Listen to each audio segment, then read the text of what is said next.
Good morning, welcome back to my channel. কেমন আছো তোমরা সকলে? আশা করছি তোমরা সকলে খুব ভালো আছো, সুস্থ আছো। তো আমি সর্বাণী, আমার আরও একটা নতুন ব্লগে তোমাদের সকলকে জানাচ্ছি আমার চ্যানেলে স্বাগত। আজকে আমাদের নতুন বাড়ির গৃহপ্রবেশ হবে। সকাল থেকেই দেখলাম মেঘলা মেঘলা আবহাওয়াটা রয়েছে, ভাবছিলাম সারাদিনটা হয়তো এমনই থাকবে, কিন্তু একদমই না। একটু বেলা বাড়তেই গরমটা বেশি বাড়তে শুরু করলো। আজকের এই দিনটার জন্য আগে থেকে আমি একটা শাড়ি সিলেক্ট করে রেখে দিয়েছিলাম পরবো বলে, যেহেতু সকাল থেকে এতটা গরম পড়ছে তাই জন্য আর সেই শাড়িটা আমি পরলাম না, শুধুমাত্র একটা নতুন সুতির চাপা পরে তৈরি হয়ে নিলাম। তারপরে সমস্ত কিছু জোগাড় করার পরে আমরা টোটো করে বাড়ির সকলে মিলে কিন্তু চলে আসলাম কৃষ্ণনগরে। আর মাম্মাম দেখো আমার মায়ের কোলে কেমন করে রয়েছে, কারণ গাড়ির মধ্যে না হাওয়া লাগছিল তাই জন্য। এখানটায় আসার পরে মামামের পিপি কিন্তু নেওয়ার জন্য হাত বাড়াচ্ছিল, কিন্তু ও কাউকেই তেমন একটা চেনে না এখানে, যার জন্য কিন্তু কারোর কোলেই যাচ্ছিল না, শুধুমাত্র মায়ের কোলেই রয়েছিল। এখনো কিন্তু বাড়ির কাজ প্রায় অনেকটাই বাকি, আর আজকের দিনেও কিন্তু বাড়ির কাজও হচ্ছিল। সেকেন্ড ফ্লোরে কিন্তু এতটুকুই কাজ হয়েছে, অনেকটাই কিন্তু কাজ বাকি আছে, আর আমরা থাকবো কিন্তু সেকেন্ড ফ্লোরেই।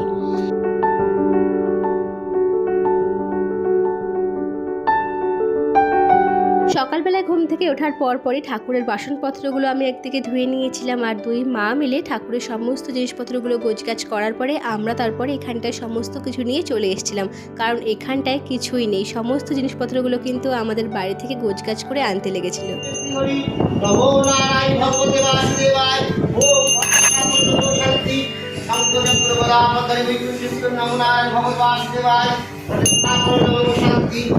অনেকদিন ধরেই আমরা স্বপ্ন দেখতাম দুজনে মিলে যে আমাদের ছোট্টখাট্ট সুন্দর একটা কবে বাড়ি হবে। তো আজকে সেই স্বপ্ন পূরণটা আমাদের দুজনের পূর্ণ হয়েছে, আর মাম্মামকে সাথে নিয়ে আমাদের গৃহপ্রবেশটাও কিন্তু আমরা করতে পারলাম। দিল করে গড়ে তোলার এই বাড়িটার আছে কিন্তু গৃহপ্রবেশটা ফাইনালি হলো। তো আমরা কিন্তু ভীষণই খুশি ছিলাম, তেমনই কিন্তু আমাদের পরিবারের সকলে আজকে ভীষণই খুশি ছিল। তো আমি মা মিলে এখানটায় যজ্ঞের সামনে বসেছিলাম, ভীষণই ধোয়া লাগছিল বলে কিন্তু আমরা একটু সাইডে ছিলাম।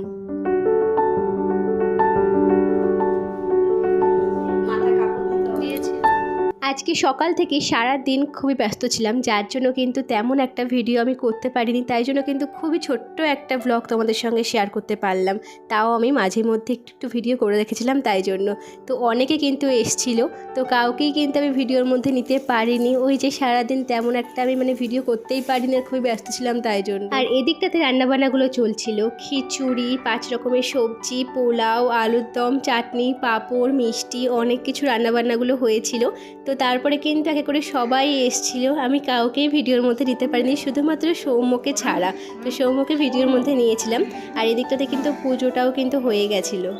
আজকের এই দিনটাতে অনেকেই কিন্তু আমাদেরকে উপহারও করেছিল। এই সমস্ত জিনিসগুলো তোমরা যেমন দেখতে পাচ্ছ, তার সাথে সাথে কিন্তু একটা প্রেশার কুকারও আমাদেরকে দেওয়া হয়েছে, আর ডিনার সেট পেয়েছিলাম, আর একটা সুন্দর একটা গণেশ ঠাকুরের ফটো ফ্রেম পেয়েছি।